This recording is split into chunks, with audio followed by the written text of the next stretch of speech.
வணக்கம். இன்றைக்கி குழந்தைங்களுக்கெல்லாம் ரொம்பவே பிடித்தமான கீ ஹனி பிரெட் டோஸ்ட் எப்படி பண்ணுறதுன்னு தான் பார்க்க போகிறோம்.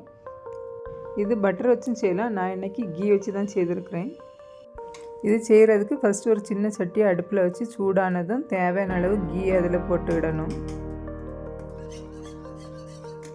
நான் இன்றைக்கி ஒரு 3 ஸ்பூன் அளவுக்கு நெய் எடுத்துருக்கிறேன். கீ நல்லா மெல்ட் ஆனதும் அதை இன்னொரு பாத்திரத்துக்கு மாற்றிடலாம்.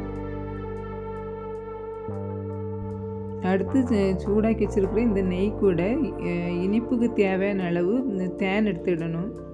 நான் இன்றைக்கி ஒரு 3 ஸ்பூன் அளவுக்கு தேன் எடுத்துருக்கிறேன்.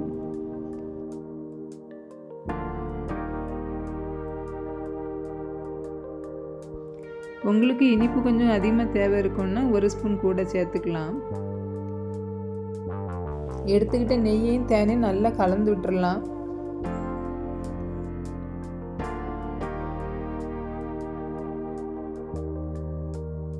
நெய்யும் தேனும் ஒன்றோட ஒன்று நல்லா கலக்கிற வரைக்கும் நல்லா கலந்து விட்டுறணும். அடுத்து பீட்டர் வச்சு நல்லா எக்குக்கெல்லாம் அடிக்கிற மாதிரி நல்லா அடித்து விட்டுறணும். அப்போ தான் ஜாம் மாதிரியான ஒரு கன்சிஸ்டன்சி கிடச்சி ப்ரெட்டுக்கு மேலே ஸ்ப்ரெட் பண்ணி சாப்பிட்றதுக்கு நல்லா இருக்கும்.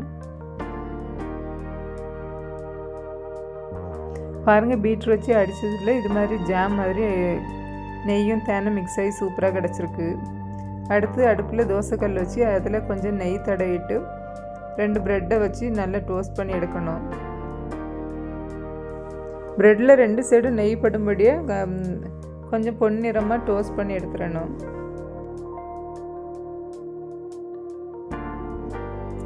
ப்ரெட்டில் 2 சைடும் டோஸ்ட் பண்ண பிறகு நம்ம ரெடி பண்ணி வச்சுருக்கிற கீ ஹனியை இதுக்கு மேலே ஜாம் மாதிரி நல்லா ஸ்ப்ரெட் பண்ணி விட்டுறணும்.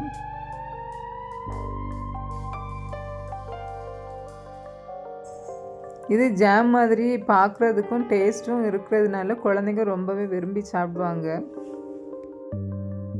2 ப்ரெட்டுக்கு தேவையான இனிப்பை ஒரே ப்ரெட்டுக்கு மேலே ஸ்ப்ரெட் பண்ணி வைக்கலாம். இல்லைன்னா ஒரு ப்ரெட்டில் கொஞ்சமாக அடுத்த ப்ரெட்டில் கொஞ்சமாக வச்சு ஒன்றுக்கு மேலே ஒன்று வச்சு நல்லா டோஸ்ட் பண்ணி குழந்தைங்களுக்கு சாப்பிட கொடுக்க வேண்டியது தான்.